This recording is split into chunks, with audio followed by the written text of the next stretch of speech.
HSC 24 batch 30 June থেকে তোমাদের বাংলা প্রথম পত্র পরীক্ষার মাধ্যমে শুরু হচ্ছে এইচএসসি পরীক্ষা। তো তোমরা যারা এইচএসসি 24 ব্যাচের শিক্ষার্থী আছো এবং তোমাদের বাংলা প্রস্তুতি এখনো শেষ হয়নি এবং তুমি চাচ্ছ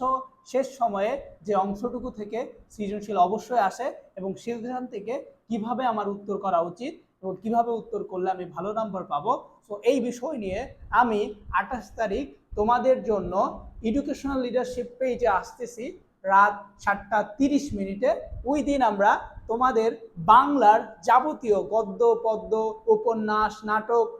যেগুলো তোমাদের পরীক্ষাতে আসে এবং যেখান থেকে তোমাদের পরীক্ষায় 100 নম্বর আসে, তো ওই ব্যাপারগুলো নিয়ে আমি আলোচনা করব। তো তোমাদের যাদের বাংলাতে প্রবলেম আছে এবং তোমরা চাও বাংলাতে একটা 100তে 100 প্রিপারেশন হয়ে যাক, তো তোমরা অবশ্যই 28 তারিখ রাত 7:30 আমাদের ওই ক্লাসে জয়েন করবে, যাতে করে তোমার বাংলা প্রস্তুতি হয়ে যায় 100তে 100।